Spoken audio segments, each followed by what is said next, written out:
रोहिणा जिल्हा परिषद गटातून भारतीय जनता पार्टीच्या वतीने सुप्रिया शृंगारे, पंचायत समिती गणामधून पूजा डिगोळे तर आठवडा गणामधून कोमल कांबळे यांनी उमेदवारी अर्ज दाखल केले। भव्य रॅली व समर्थकांसह या तिन्ही उमेदवारांनी आज तहसील कार्यालयात आपले उमेदवारी अर्ज दाखल केले।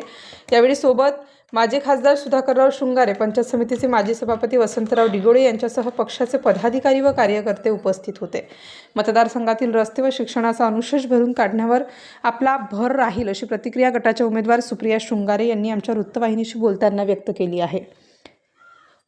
जिल्हा प्रतिनिधी लातूर। शेतीसाठी आपल्याला रस्ता नाही आहे, तिकडे लोकांना जाईपर्यंत काम करण्यासाठी। मॅडम, माझा एक प्रश्न आहे की संगारे साहेब खासदार होते, बरोबर आहे, त्या जिल्हा परिषद गट रोहिण्यामध्ये काही विकास केलाय का? आपल्या निदर्शनाला आले का विकास केलेला? भरपूर केला आहे, त्यांनी निधी पण दिलेला आहे, पण त्या टायमाला बहुतेक आणि सगळ्या गोष्टींचं नीट बघितलेलं पण आहे, विकास पण झालेला आहे। बरं मॅडम, जिल्हा परिषद मध्ये किती बूथ आहेत आता सध्या?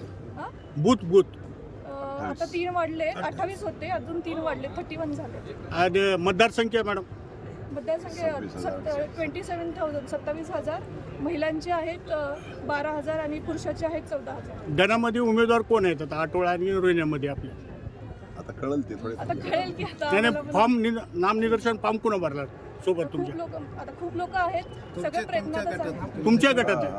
आमच्या गटातून भारतीय जनता पार्टीचं 2014 पासून केंद्रामध्ये सरकार आहे आणि राज्यामध्ये गेली 10 वर्ष भारतीय जनता पार्टीचं सरकार आहे। आमच्या सरकारनं शेतकऱ्यांसाठी, कष्टकऱ्यांसाठी, गोरगरिबांसाठी शेवटच्या घटकापर्यंत सर्व योजना केंद्र आणि राज्य शासनाच्या पुरवण्याचं काम गेले अनेक वर्ष केल्यामुळं आम्ही भारतीय जनता पार्टी स्वतंत्रपणे या चाकूर तालुक्यामध्ये 5च्या 5 जिल्हा परिषद आणि पंचायत समितीच्या 10 जागा निश्चितपणे लोकांच्या सहकार्यानं, लोकांच्या आशीर्वादानं जिंकू आणि जी उर्वरित राहिलेली शिल्लक कामं आहेत, पाण्याचे विषय असतील, रस्त्याचे विषय असतील, लोकांच्या लाभाच्या योजना असतील, एवढ्या मोठमोठ्या योजना केंद्र सरकार, राज्य शासनाने दिल्या, पण गेली 5 वर्षापासून जिल्हा परिषद पंचायत समितीच्या निवडणुका रखडल्यामुळं कोणत्या ना कोणत्या कारणाने गेले अनेक 5 वर्षापासून माझ्या गोरगरीब जनतेची या पंचायत समिती जिल्हा परिषदेमध्ये कुचंबना होत गेली।